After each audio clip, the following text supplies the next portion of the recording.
শেখ হাসিনা কি জানুয়ারিতে দেশে ফিরছেন? ভাইরাল ভিডিওর আসল সত্যি কি? শেখ হাসিনা কি জানুয়ারিতে দেশে ফিরছেন? সম্প্রতি সোশ্যাল মিডিয়ায় একটি ভিডিও ছড়িয়ে পড়েছে, যেখানে দাবি করা হচ্ছে সাবেক প্রধানমন্ত্রী শেখ হাসিনা জানুয়ারিতে দেশে ফিরবেন। পুরো দেশ এখন এই দাবি নিয়ে উত্তেজিত, কিন্তু আসল সত্যি কি? এই ভিডিও কি সত্যি নাকি এটি একটি গুজব? চলুন জানা যাক পুরো ঘটনা। ভিডিওতে বলা হয়েছে শেখ হাসিনা জানুয়ারিতে দেশে ফিরবেন এবং তিনি বলেছেন, আজীবনের জন্য আমি দেশ ছেড়ে যাব না। এমন একটি চাঞ্চল্যকর দাবিতে পুরো দেশ ঝাঁকুনি খেয়েছে, কিন্তু তথ্য যাচাইকারী প্রতিষ্ঠান রিউমার স্ক্যানার জানাচ্ছে এই ভিডিওটি আসলে একটি পুরনো ফুটেজ এবং এর বর্তমান ঘটনার সাথে কোনো সম্পর্ক নেই। ভিডিওতে দেখা যায় ২০২৪ সালের ৫ আগস্ট শেখ হাসিনা ভারতে পালিয়ে যাওয়ার আগে একটি ভাষণ রেকর্ড করতে চেয়েছিলেন, কিন্তু ছাত্রছাত্রীদের জন্য সেটি করতে পারেননি।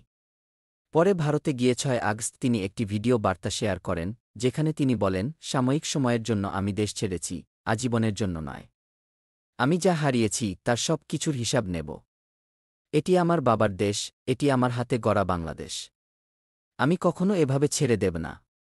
মনে রেখো, দিনটা তোমার ছিল, কিন্তু বছরটা আমার হবে।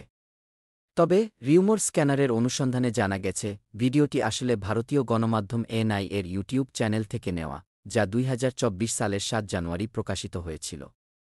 ভিডিওটির শিরোনাম ছিল ইন্ডিয়া ইজ ট্রাস্টেড ফ্রেন্ড।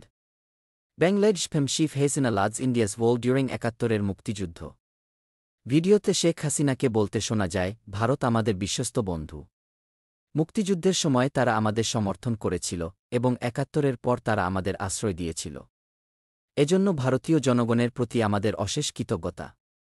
তাহলে প্রশ্ন হচ্ছে, শেখ হাসিনার দেশে ফিরে আসার গুজব কি সত্যি, নাকি এটি শুধুমাত্র একটি ভুল বোঝাবুঝি? ভাইরাল ভিডিওটির পেছনে কি আসল সত্য লুকানো আছে, নাকি এটি পুরনো ফুটেজের ভুল ব্যাখ্যা?